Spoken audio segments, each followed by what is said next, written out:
한마음 한뜻 한목소리로 읽어볼까요? 시작. 예수께서 배를 타고 맞은편으로 다시 건너가시니 큰 무리가 예수께로 모여들었다. 예수께서 바닷가에 계시는데 회당장 가운데서 야이로라고 하는 사람이 찾아와서 예수를 뵙고 그 발 아래 엎드려서 간곡히 청하였다. 내 어린 딸이 죽게 되었습니다. 오셔서 그 아이에게 손을 얹어 고쳐주시고 살려주십시오. 그래서 예수께서 그와 함께 가셨다. 아멘. 여러분 혹시 뉴트로라고 하는 말 들어보셨나요? 뉴트로? 네. 새로운을 뜻하는 뉴랑 그 다음에 복고풍을 뜻하는 레트로라고 하는 두 단어가 합쳐진 말입니다. 7, 80년대의 어떤 복고풍의 문화들을 지금의 모습으로 약간 재해석한 걸 흔히 뉴트로라고 하죠. 교회 밖에서는 이 뉴트로가 좀 새롭지만요, 사실 우리 같이 신앙생활을 하고 있는 사람들에겐 이 뉴트로가 그렇게 새롭진 않습니다. 왜냐하면요, 이미 교회 안에는 부모님 세대와 또 자녀 세대를 연결해주는 문화적인 다리 같은 것들이 많거든요. 대표적인 다리가요, 바로 찬양입니다. 영상을 하나 잠깐 보여드릴 건데요, 아마도 이 영상에 나오는 이 찬양을 들어보신 분들이 많으실 것 같아요. 우리 영상 한번 보여주시면 감사하겠습니다. 초콜릿만 가득한 것, 행복과 사랑이 가득한 곳일 것 같아요. 하나님의 제사가 너무 좋을 것 같아요.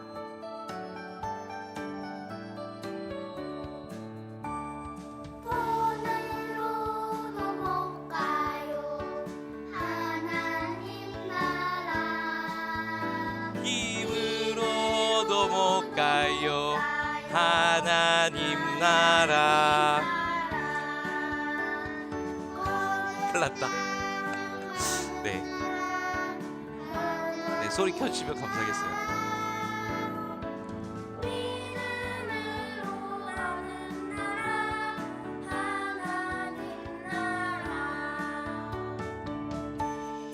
네, 감사합니다. 여기까지만 보여주시면 될 것 같아요. 네. 그래도 마지막에 중요한 건 다 들렸습니다. 믿음으로 가는 나라, 하나님 나라. 이 찬양이요, 혹시 이 찬양 불러보신 분 계신가요? 살짝 손 들어 주실래요? 네, 불러보신 분. 아, 그렇죠. 많이 불러보셨죠. 돈으로도 못 가요, 하나님 나라. 근데 여러분, 이 찬양이 혹시 몇 년 정도 됐는지 아시는 분? 네, 저도 궁금하잖아요. 이 찬양 저도 어렸을 때 불렀거든요. 궁금해서 한번 인터넷에 검색을 해봤는데 도저히 이 찬양이 언제 작곡된 찬양인지 나오질 않더라고요. 그런데요, 제가 정말 보석 같은 유튜브 링크 하나를 발견했습니다. 자, 우리 이미지 하나만 보여주세요. 네, 그 다음, 요 이미지입니다. 와, 뽀수기 이혜민 씨의 크리스마스 캐럴 음반 앨범 커버입니다. 저게 무려 1982년에 나온 음반이에요. 저 음반의 수록곡으로 방금 우리가 들었던 찬양, 돈으로도 못 가요, 저 찬양이 들어가 있습니다. 1982년이니까 지금으로부터 몇 년 전이죠? 40 몇 년 전이에요. 그런데요, 사실 저 때 크리스마스 캐럴 음반들이 당시에 사람들이 많이 부르고 있던 그런 곡들, 유행하는 곡들을 음반으로 담아서 만들었으니까 아마도 이 돈으로도 못 가요라고 하는 이 찬양은요, 최소한 70년대 후반에 나오지 않았을까 싶어요. 부모님 세대와 자녀 세대, 이 두 세대가 함께 부르면서 은혜 받을 수 있는 그런 찬양이 있다라고 하는 것만으로도 참 귀하다는 생각이 들었습니다. 그런데 궁금하죠. 이 찬양이 이렇게나 40몇 년이 넘는 시간 동안 사랑받을 수 있는 이유는 뭘까? 제가 다시 한번 가사를 읽어드릴게요. 돈으로도 못 가요, 하나님 나라. 힘으로도 못 가요, 하나님 나라. 벼슬로도 못 가요, 하나님 나라. 지식으로 못 가요, 하나님 나라. 어여뻐도 못 가요. 못 가시는 분들이 많을 줄 믿습니다. 하나님 나라. 맘 착해도 못 가요, 하나님 나라. 거듭나면 가는 나라, 하나님 나라. 믿음으로 가는 나라, 하나님 나라. 이 찬양의 가사가요, 아주 단순하지만요, 아주 강력한 가사입니다. 하나님 나라는 오직 믿음으로 갈 수 있다라고 하는 시대를 뛰어넘는 진리를 명확하게 표현하고 있기 때문에 이 찬양이 시대와 상관없이 사랑을 받을 수 있는 게 아닌가 싶어요. 오늘은 그래서 말씀을 통해요, 이 돈으로도 못 가요 라고 하는 이 찬양이 다루고 있는 가장 중요한 주제인 믿음에 대해서 좀 깊이 살펴보려고 합니다. 오늘 본문 말씀에는 두 사람이 나오는데요, 야이로라고 하는 회당장과 혈루증 걸린 여인이 나와요. 근데 이 두 사람은 사실 굉장히 다른 사람입니다.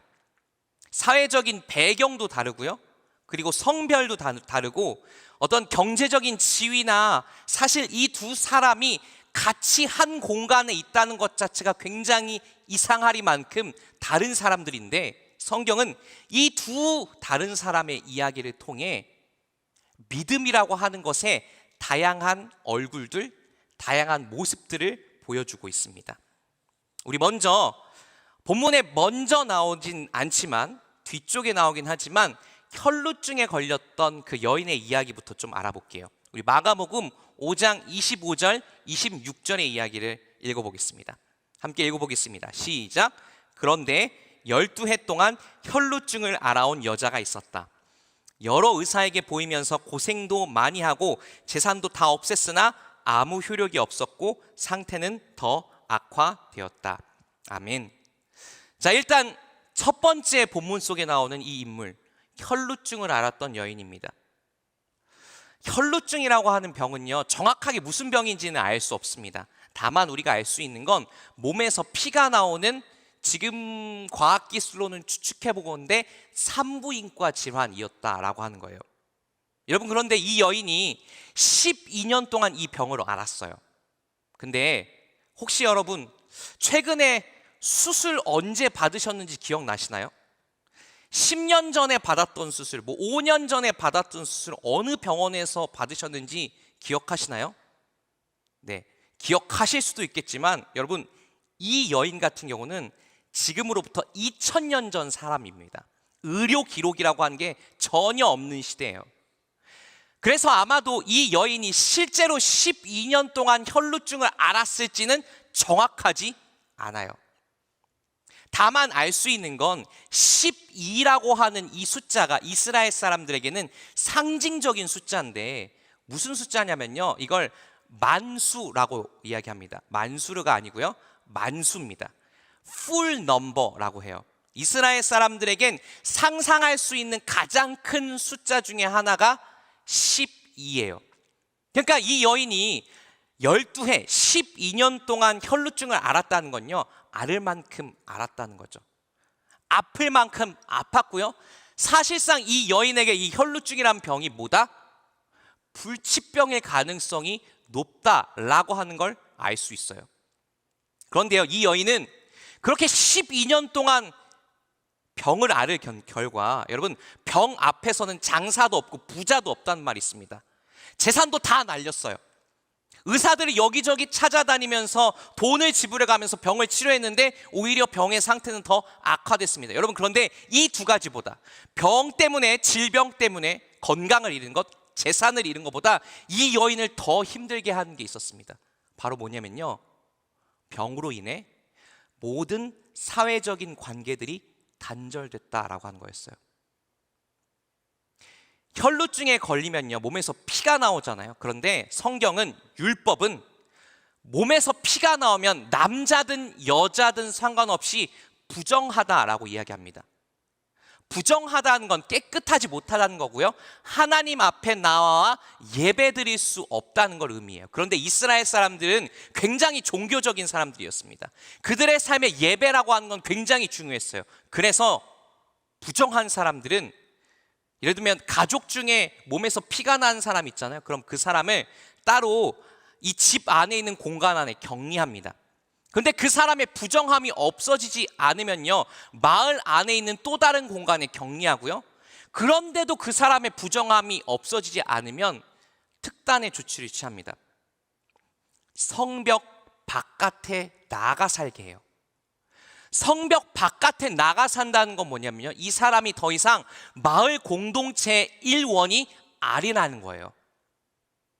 12년 동안 혈루증을 앓았던 이 여인도 아마 성벽 바깥에서 오랫동안 살았을 겁니다. 아주 오랜 시간 동안 이 여인에게 와서 말을 걸어준 사람이 있었을까요? 없었을까요? 없었을 거예요. 이 여인은 그러니까 살아는 있어요. 생물학적으로 숨은 쉬고 있지만 이 여인이 그 앞을 지나가도 그 누구도 아는 척 해주지 않고, 이 여인이 살아는 있긴 하지만, 그래서 숨은 쉬고 있지만 그 여인의 이름을 불러준 사람도 없는, 살아는 있으나 죽은 것 같은 그런 상태로 아마 오랜 세월을 살았을 거예요. 자, 그런데 이 여인에게 어느 날 예수님이 자신의 마을에 찾아온다는 소문이 들립니다. 예수님은 이미 이때 병자들을 고치고 죽은 사람들을 다시 살리는 기적을 행하는 분으로 유명했어요. 그래서 이 여인은 아주 절박한 마음으로 예수님을 찾아 나섭니다. 그런데 이 여인의 이렇게 예수님을 찾아가는 이 마음, 자신의 병으로부터 자유로워지고 싶고 해방되고 싶은 이 마음이 너무 커서였을까요?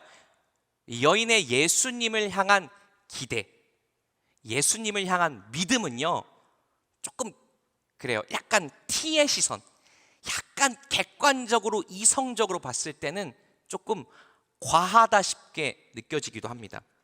마가복음 5장 28절의 말씀 읽어볼게요. 이 여인이 예수님에 대해 어떻게 생각했는지 한번 보세요. 함께 읽어보겠습니다. 시작.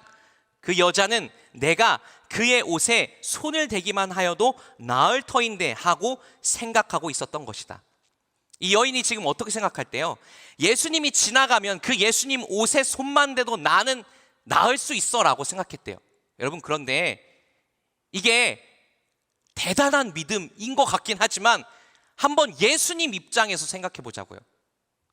예수님이 마가복음 안에서 이전에도 여러 사람을 치유해 주셨습니다. 그런데 치유해 주실 때 예수님이 원해서 치유해 주신 거죠. 예수님이 어느 곳에 갔는데 누군가가 와서 치유해 주세요 하면 예수님이 원해서, 예수님이 주도권을 갖고 예수님이 의도적으로 치유해 주셨었습니다. 근데 이 여인은 지금 어떻게 생각해요? 예수님의 의도와는 상관없이 내가 예수님 옷에 손만 대면 난 나을 거야 라고 그렇게 생각하고 있어요. 조금 어떻게 보면요, 이 여인은 지금 자신의 병을 낫기 위해서 예수님과 나와 사이에 무슨 관계인지 그건 상관없고 예수님이 나의 병을 낫게만 해주면 된다라고 그렇게 생각하고 있습니다. 자, 그런데 이런 여인의 믿음이 조금 과하긴 한데 이 여인은 어떻게 됐을까요? 실제로 이 여인이 나중에 예수님한테 찾아갑니다. 이미 예수님 주변에는 수많은 사람들이 몰려들어 있었어요. 그 인파를 뚫고 겨우겨우 이 여인이 예수님의 옷에다가 손을 댄 순간 참 놀랍고 감사하게도 이 여인의 몸에 있던 그 질병이 사라집니다. 이 여인이 병으로부터 자유로워졌어요. 그런데 그 순간 예수님은 자신의 몸에서 능력이 나간 걸 알았다라고 성경은 말하고 있어요. 자, 우리 마가복음 5장 30절의 말씀 함께 읽어보겠습니다. 시작. 예수께서는 곧 자기에게 능력이 나간 것을 몸으로 느끼시고 무리 가운데 돌아서서 누가 내 옷에 손을 대었느냐 하고 물으셨다. 자, 여기서 여러분 질문이 생깁니다. 어떤 질문이요? 예수님이 왜 궁금해했을까? 누가 내 옷에 손을 댔니? 이거 예수님 왜 물어봤을까요? 찾아내려고? 야, 그래도 나한테 치료받으려면 좀 내 허락은 받아야 되지 않겠니? 이 여인을 이렇게 불러내서 따지고 그 여인을 꾸짖으려고 예수님이 찾아내신 걸까요?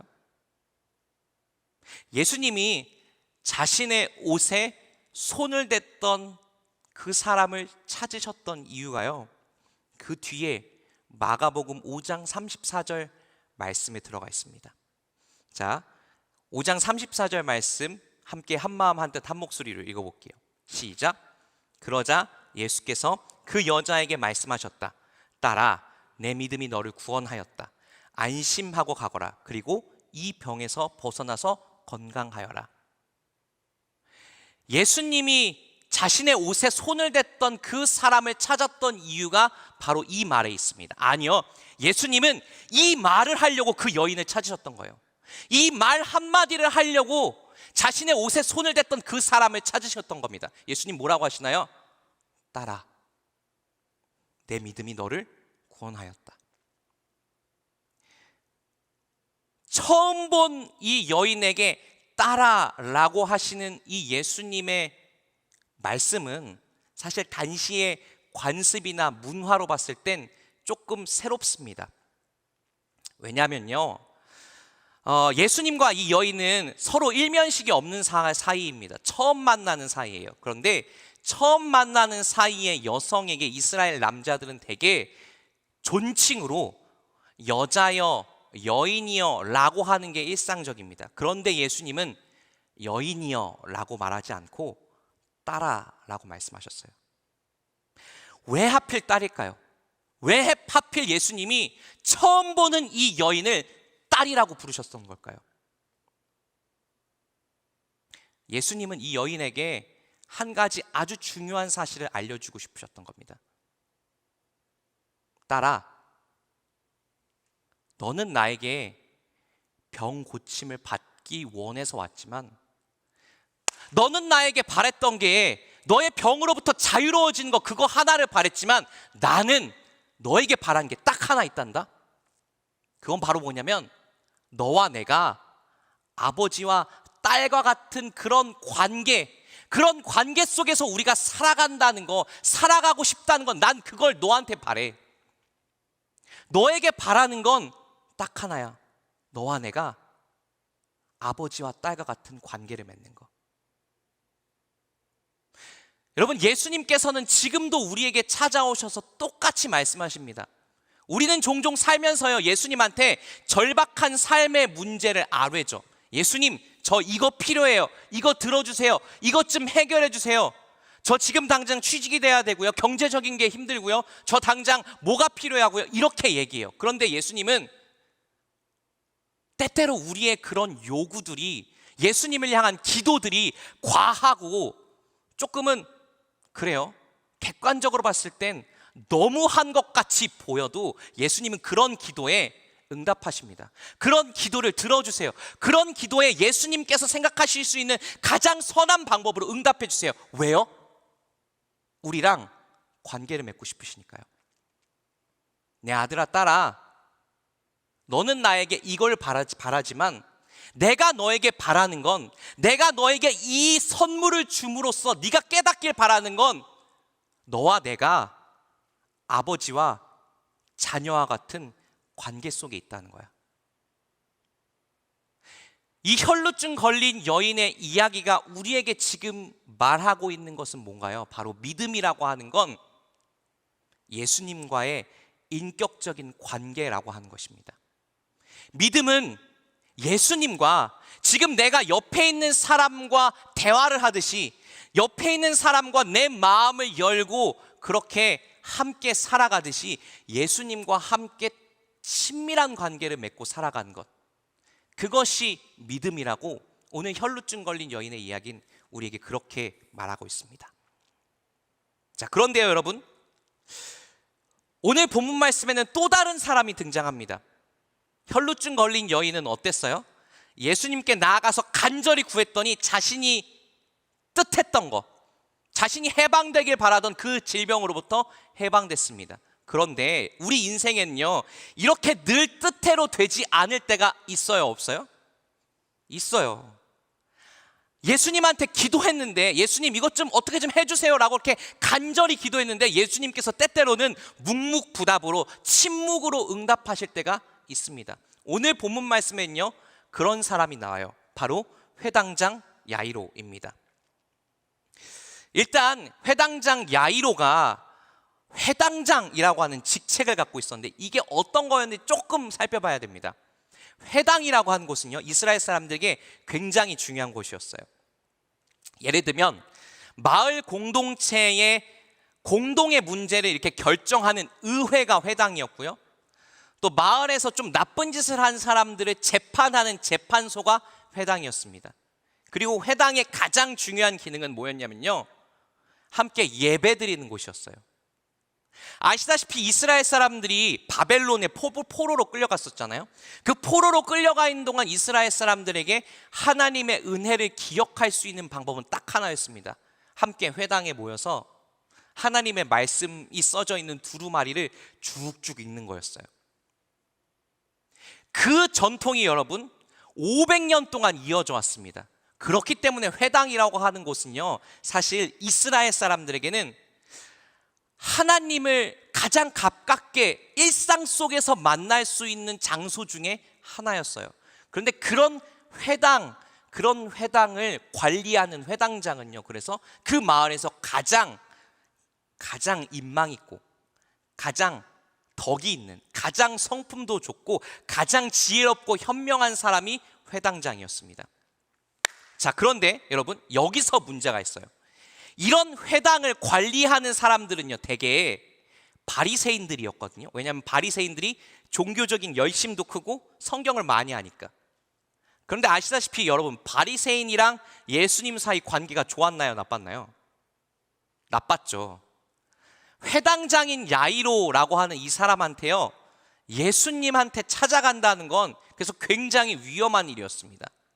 자신의 회당장으로서의 직책이 한 번에 날아가 버릴 수도 있는 그런 결정이었어요. 그런데 오늘 본문의 회당장 야이로는 예수님께 찾아갑니다. 자, 왜 그랬을까요? 그럴 수밖에 없었던 절박한 이유가 뭐였을까요? 우리 마가복음 5장 22절 23절의 말씀 함께 읽어보겠습니다. 시작. 회당장 가운데서 야이로라고 하는 사람이 찾아와서 예수를 뵙고 그 발 아래에 엎드려서 간곡히 청하였다. 내 어린 딸이 죽게 되었습니다. 오셔서 그 아이에게 손을 얹어 고쳐주시고 살려주십시오. 아멘. 이 회당장 야이로가 예수님께 나올 수밖에 없었던 중요한 이유는 바로 뭐였냐면 그의 어린 딸이 지금 죽을 병에 걸렸다라고 하는 거였습니다. 그래서 야이로는요, 자신의 회당장으로서의 지위가 위험해질 수 있다는 거, 그런 거 하나도 신경 쓰지 않고 예수님 발 앞에 가서 납작 엎드립니다. 예수님, 저희 딸 좀 고쳐주세요. 지금 저에게 회당장의 지위 이런 건 단 하나도 중요하지 않습니다. 예수님, 저희 딸 좀 도와주세요. 살려주세요. 자, 예수님께서 이런 야이로의 간곡한 부탁을 당연히 들어주시겠죠. 그래서 예수님과 야이로가 함께 이 병에 걸린 딸이 누워있는 야이로의 집으로 향합니다. 뚜벅뚜벅 길을 가는데, 그런데 야이로가 예상치 못했던 일이 일어나요. 자, 우리 마가복음 24장 25절, 5장 24절 25절 말씀 함께 읽어볼게요. 그래서 예수께서 그와 함께 가셨다. 큰 무리가 뒤따라오면서 예수를 밀어닫다. 그런데 12해 동안 혈루증 알아온 여자가 있었다. 아멘. 그런데 누가 있었대요? 혈루증 걸린 여인이 있었대요. 지금 예수님을 데리고 야이로가 열심히 지금 딸이 누워있는, 딸이 지금 죽을 병에 걸려서 시름시름 앓고 있는 그 집으로 가고 있는데, 그런데 갑자기 혈루증 걸린 여인이 끼어든 겁니다. 혈루증 걸린 여인이 와서 예수님의 옷에 손을 댔고요, 그리고 예수님이 그 여인이 어디 있는지 막 찾아내셨고, 그리고 여인과 예수님 사이에 대화가 이루어지기 시작합니다. 정확히 얼마나 시간이 걸렸는지 모르지만요, 여러분, 저한테도 딸이 있거든요. 첫째 딸이 초등학교 1학년이에요. 만약에 제가 회당장 야이로였다고 한다면 그 시간이 1분이든 2분이든 5분이든 10분이든 저는 그 안에 그 자리에서 막 얼굴이 막 시뻘개지고 울그락불그락 했을 것 같아요. 지금 이게 급한 게 아닌데, 내 딸은 죽어가는데. 저 혈루증 걸린 여인, 얼마나 상황이 심각한지 나는 모르겠지만 저 여인은 지금 당장 치료해 주지 않는다고 죽는 게 아닌데 내 딸은 지금 죽어가는데, 이렇게 야이로가 애타게 예수님과 혈루증 걸린 여인 사이의 대화를 보고 있는 동안에 갑자기 저쪽에서 야이로에게 익숙한 사람들 몇 명이 달려옵니다. 마가복음 5장 35절의 말씀 함께 읽어볼까요? 예수께서 말씀을 계속하고 계시는데 회당장의 집에서 사람들이 와서 회당장에게 말하였다. 따님이 죽었습니다. 이제 선생님을 더 괴롭혀서 무엇하겠습니까? 끝났어요. 딸이 죽었습니다. 아픈 사람을 치료하는 거랑 죽은 사람을 살리는 건요, 여러분, 하늘과 땅 차이의 일입니다. 제가 만약에 이 상황에 야이로였으면요, 제가 만약에 이 상황에 회당장이었으면, 제가 만약에 이 상황에 나의 지위나 나의 사회적인 어떤 위신, 명예 이런 거를 다 버리고 예수님 앞에 납작하게 엎드려서 예수님 도와주세요 라고 그렇게 말했던 회당장이었으면요, 저는 이 자리에서 욕하고 떠나갔을 거예요. 아니 뭐 이런 일이 다 있어. 내가 당신에게 내 딸을 고쳐달라고 얘기했는데 내 딸이 죽었잖아. 당신이 지금 여기에서 저 여자랑 이야기하고 있는 그 동안에 내 딸은 시름시름 앓다가 죽었다고.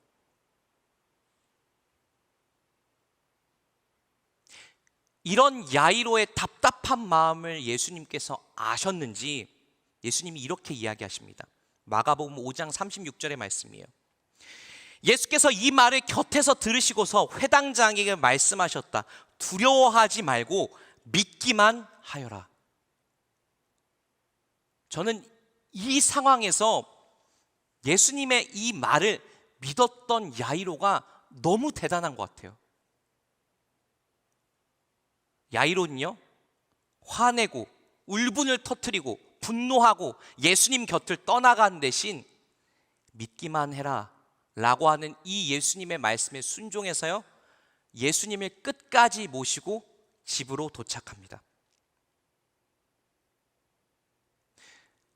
우리의 삶에도 여러분 종종 이런 일들이 일어나요. 예수님께 내 삶의 절박한 문제, 내 삶에 정말 너무나 간절한 문제, 내 삶에 정말 너무나 나를 아프게 하고 힘들게 했던 그런 문제들을 이야기했어요. 그래서 예수님이 고쳐주시는 것 같았습니다. 예수님이 나를 도와주시는 것 같았어요. 내 삶의 문제의 실마리가 뭔가 보이는 것 같았어요. 그런데 실마리만 보이고 끝나는 거죠. 예수님께서 도와주시는 것 같았지만 상황은 달라지지 않았고요, 나를 고통스럽게 했던 그 문제는 여전히 남아있는 것 같은 그런 상황이 있습니다. 그런데요, 그 순간에 우리가 선택해야 되는 건 예수님 왜 안 들어주세요? 예수님 왜 제 말에 침묵하시나요? 라고 이야기하면서 예수님과 관계를 끊고 예수님으로부터 떠나버린 게 아니라요, 그 순간 우리가 선택해야 하는 건 바로 야이로 같은 믿음이라는 겁니다.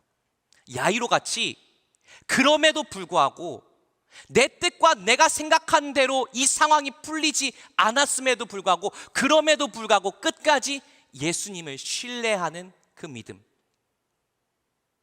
그럼에도 불구하고 주님을 끝까지 붙드는 그 믿음을 우리 모두가 가질 수 있게 되길 축복합니다. 자, 그런데요, 이제 야이로의 이야기가 여기서 끝나는 게 아닙니다. 야이로가 예수님과 함께 집에 갔다고 했죠. 근데 여러분, 장례식장 혹시 가보신 적 있으신가요? 많이 가보셨을 텐데 저도 최근에 장례식장 어떻게 하다 보니까 많이 가게 됐습니다. 연세가 많으신 어르신들이 이제 이 땅에서의 삶을 아름답게 사시고 하나님이 부르셔서 가시는 그런 곳, 그런 장례식장이랑 전혀 예상치 못하게 아주 젊고 어린 나이에 병에 걸려서 사고로 돌아가신 분의 장례식장이랑 여러분 분위기가 정말 하늘과 땅 차이로 너무나 다릅니다. 어르신들이 돌아가신 장례식장은요, 가면요 시끌시끌시끌해요. 그래도 함께 조문하러 가신 분들이 서로 담소도 나누고 음식도 먹고 그리고 고인에 대한 추억도 나눕니다. 그런데 어린 아이들, 젊은 분들이 돌아가신 장례식장은요, 가면 조용해요. 진짜. 근데 그 조용함이 막 몸서리 쳐질 때가 있습니다. 그리고 저쪽에서 아주 서글픈 한두 사람의 울음소리만 들려와요. 그게 누구냐면요, 그 사람의 돌아가신 분의 부모님, 돌아가신 분의 가족들만 서글프게 울고 있어요. 아무도 말을 하지 못합니다. 예수님과 야이로가 집으로 돌아갔을 때 그때 펼쳐져 있던 광경이 이런 광경이었습니다. 우리 마가복음 5장 39절의 말씀 읽어볼게요. 들어가셔서 그들에게 말씀하셨다. 어찌하여 떠들며 울고 있느냐? 그 아이는 죽은 것이 아니라 자고 있다. 야이로의 집에는 통곡 소리가 가득합니다. 특별히 야이로의 아내, 이 죽은 아이의 어머니가 서글프게 울고 있었을 거예요. 그런데 예수님은요, 그렇게 울고 있는 그 어머니, 그렇게 울고 있는 가족들에게 아주 태연하게 말씀하십니다. 왜 울고 있니? 그 아이는 죽은 게 아니라 잠자고 있어. 그리고 예수님께서는요, 그 아이의 손을 잡으시고 이렇게 말씀하시죠. 우리 5장 41절의 말씀 함께 읽어보겠습니다. 시작. 그리고 아이의 손을 잡으시고 말씀하셨다. 달리다굼. 이는 번역하면 소녀야 내가 내게 말한다. 일어나거라 하는 말이다. 예수님께서 지금 이미 숨이 끊어져서 차갑게 식어버린 그 아이의 귓전에 대고 말씀하십니다. 달리다굼. 근데 여기서 달리다굼의 뜻을 번역해 줬죠. 소녀야 다시 일어나라. 근데 여러분, 어린 아이한테 6, 7살, 10살짜리 어린 여자아이한테 우리가 소녀야라고 잘 이야기하지 않습니다. 사실 저도 그런 것 같아요. 어떻게 이야기하냐면 아가야, 그럼 너무 좀 제가 나이가 많은가요? 하여튼 아가야, 애기야, 친구야 이렇게 얘기하죠. 예수님의 이 소녀야라고 하는 달리다라고 하는 말은요, 조금 과장을 보태자면 아가야 같은 거예요. 아가야, 이제 다시 일어나야지. 아가야, 이제 잠에서 깨어나렴.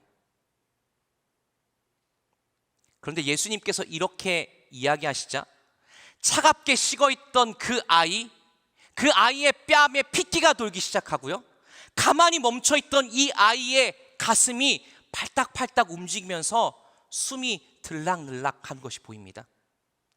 그리고 얼마 지나지 않아 이 아이가 눈을 뜨고 일어나서 말을 하기 시작해요. 이 아이가 다시 살아난 겁니다. 여러분, 우리가 하나님을 믿고 있고 예수님을 믿고 있다라고 이야기하는데요, 믿음은 뭘까요? 이 이야기가 말하는 믿음은요, 이런 겁니다. 예수님께는 우리가 인생에서 겪을 수 있는 모든 죽음이 사실은 잠과 같은 것이다. 죽음과 잠의 차이는 뭐죠? 죽음은 한 번 죽으면 끝납니다. 영원히 지속됩니다. 다시 돌이킬 수 없어요. 그런데 잠은요, 다시 새벽이 오면 끝납니다. 누군가가 나를 옆에서 깨우면요, 잠에서는 언제든 다시 일어날 수 있어요.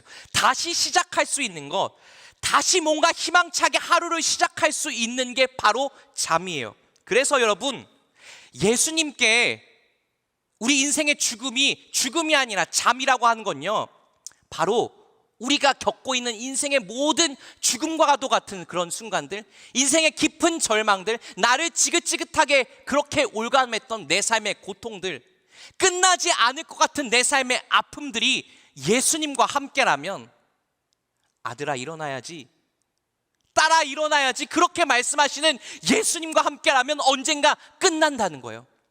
여러분, 그것이 바로 우리가 갖고 있는 믿음입니다. 주님과 함께라면 내 삶의 모든 죽음이 언젠가는 끝난다. 주님과 함께라면 내 삶의 모든 죽음과 같은 절망들이 다시 시작할 수 있는 희망으로 변화될 것이다. 부디 우리 모두에게 우리가 겪고 있는 모든 죽음이 예수님께는 잠시 잠깐의 잠과 같을 뿐이라고 하는 믿음이 있길 축복합니다. 이제 말씀을 마치려고 합니다. 말씀을 마치면서요, 책 하나를 소개해 드리려고 해요. 러시아의 작가인 톨스토이라는 사람이 있죠. 이 사람이 사람은 무엇으로 사는가라고 하는 책을 썼습니다. 그냥 동화책 같은 책이에요. 이 책 내용이 이렇습니다. 하나님이 천사를 왜 그러셨는지는 하나님한테 물어봐야 되겠죠? 천사를 이 땅에 보내셨어요. 근데 이 땅에 천사를 보낼 때 막 영광스러운 모습으로 보내신 게 아니라 어느 구두 수선공 집 앞에 이렇게 버려진 채로 보내셨습니다. 그래서요, 이렇게 버려져 있는 이 사람을 보고 구두 수선공이 이렇게 길거리에서 구걸하는 사람인 줄 알고 불쌍히 여겨서 따뜻하게 맞아주고요, 따뜻하게 밥도 주고, 그래서 이 사람이 스스로 생활할 수 있도록, 살아갈 수 있도록 막 도와줍니다. 그런데요, 이 천사에겐요, 여러분, 3가지 미션이 있었어요. 3가지 질문에 대한 답을 알아오는 게 바로 이 천사의 미션이었습니다. 첫 번째 질문은 이거였습니다. 사람의 마음에는 무엇이 있는가? 두 번째 알아와야 하는 질문은 이거였습니다. 사람에게 허락되지 않은 것은 무엇인가? 세 번째, 가장 중요한 질문이 이거였대요. 사람은 무엇으로 사는가? 지금 예배 드리고 계시는 여러분께 질문 드리고 싶습니다. 여러분, 무엇으로 살고 계세요? 뭐 때문에 살고 계세요? 무엇을 여러분의 삶의 힘과 원동력으로, 동기로 얻어서 살고 계시나요? 혹시 죄송하지만 돈인가요? 혹시 죄송하지만 여러분 삶에서 더 많은 성취를 하겠다라고 하는 욕심인가요? 아니면 누군가에게 인정받고자 하는, 인정받고 싶은 욕망이신가요? 부디 우리 모두가 사람은 무엇으로 삽니까? 당신은 무엇 때문에 살아갑니까? 당신은 무엇을 힘으로 가지고 살아갑니까? 라고 하는 지금 우리를 향한 주님의 질문에 저는 믿음으로 삽니다 라고 그렇게 대답할 수 있게 되길 축복합니다. 저는 예수님과 내가 맺고 있는 그 친밀한 관계에서 힘을 얻어서 살고 있습니다. 제 인생이 오늘 아무리 깜깜하고 제가 오늘 누군가에게 거절받고 상처 입었을지라도 저에게 지금 제 안에 계셔서 저에게 따뜻하게 말씀해 주시는 그 예수님의 사랑 때문에, 그 예수님을 향한 신뢰 때문에 내가 오늘 하루 살아가고 있습니다. 제가 지금 인생에서 겪고 있는 이 어둠이 너무나도 깊고 이 고통이 너무나도 아프지만, 그래서 지금 제 삶의 상황이 살아있는데 죽은 것 같은 그런 상황이지만, 예수님께는 이 죽음이, 제가 겪고 있는 이 아픔이 끝이 아니고 또 다른 시작이고, 끝이 아니고 잠시 잠깐 왔다 사라지는 잠 같은 것뿐이라고 저는 믿습니다. 부디 우리 모두가 그런 믿음으로 예수님께서 우리에게 선물로 주신 인생이라는 선물을 아름답게 살 수 있게 되길 축복합니다. 이 시간 주신 말씀을 마음에 새기면서요, 함께 기도했으면 좋겠습니다. 주님,